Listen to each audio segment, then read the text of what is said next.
We've got a great new and timely sermon series on Concordia Market that you're going to want to check out. I'm Jeff Heisner. Welcome to God Works Weekly. But first, let's get to the Koinonia gathering in Las Vegas that was all about pastoral formation. You know the two sides. The conversation are the two seminaries, St. Louis and Fort Wayne, the only places where pastors can be formed. Since we have the technology, is it time to embrace online pastoral formation? This has been a controversial topic in the LCMS for a while now. Things got heated up with the new age restrictions of the SMP program. On his YouTube channel, Zach Zehnder shared some thoughts and optimism on the communication between both sides. There's a desire to work together. We have a history of a synod and seminaries being flexible to meet the needs of the present day churches. And there are enough people that truly care about the future of the synod that we can work together and we can do better than what we have done up to this point. That does not mean the road will be easy ahead, but it does mean the conversation is worth continuing. Well, thanks, Zach. And if you haven't seen it yet, make sure you check out Zach's 21 Days of Prayer, where he's invited church leaders to come and pray for the church body. Here's a sample. Check it out. Hey everyone, I'm Leon Jameson, a pastor at Hales Corners Lutheran in Hales Corners, Wisconsin. It is day 9 of the 21 Days of Prayer for the LCMS. And today we pray about faithful innovation. Have you ever tried to use an old map to navigate a new part of the city? It doesn't take long before you realize two things. One, the old map was faithful for its time. Two, the city has changed and you need a new way to navigate, or at very least, a new map.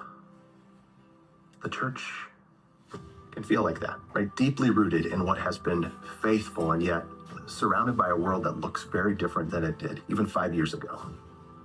The good news?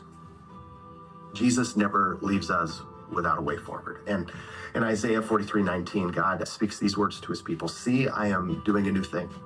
Now it springs up. Do you not perceive it? I am making a way in the wilderness and streams in the wasteland. This isn't a call to abandon the past. This is a call to trust the God who has always been faithful and who is still creating, still guiding, still leading us forward for the sake of the gospel, and embrace wherever that may be.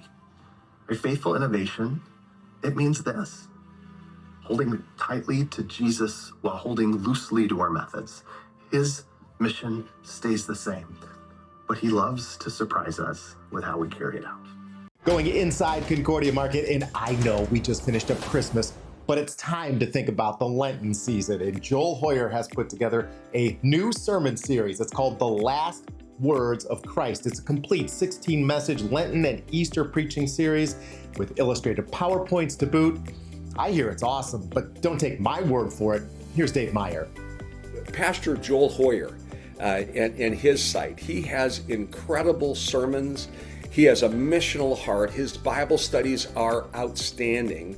That's another person that I would love for people to look into on Concordia Market. Find The Last Words of Christ at concordiamarket.com/last-words-of-Christ. We've also got a collaboration taking place right before Best Practices. Some amazing speakers: Zach Zehnder, Tanner Olson, Jeff Kloa, Dan Shepman, just to name a few. It'll also feature the formation of a new network called the Go Network. This collaboration takes place in Chandler, Arizona. It's right before Best Practices. Register at concordiamarket.com/shine2026. Well, you saw Dave a few seconds ago, and we're going to keep him around for a word of encouragement as he talks about his optimism for how God is working in the new year.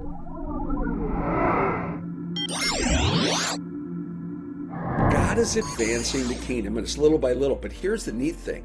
This is happening all over. There is definitely, I believe, a movement of the Spirit through the power of the Word. We get to be a part of it, and I pray that it happens for so many others as God continues to open doors for the proclamation of the gospel. And Jeff, I have every reason to be hopeful. God has not left us. He wants us to rejoice in Him always. That's the focus. And when you look at the Lord and what He's doing and what He's like, the power of His Word draws you along, sustains you, encourages you, convinces you of what's right, convicts you of your own sin, and then shows you the grace and the bloodstained cross and the open tomb of Christ. Every reason to be hopeful and anticipatory of this new year to come. Don't forget, give us a like or a share, and we'll have links to everything that we've covered in the show notes. And send us those story ideas of the cool things that are happening at your church or in your community. We'd love to highlight them. Thanks for watching God Works Weekly.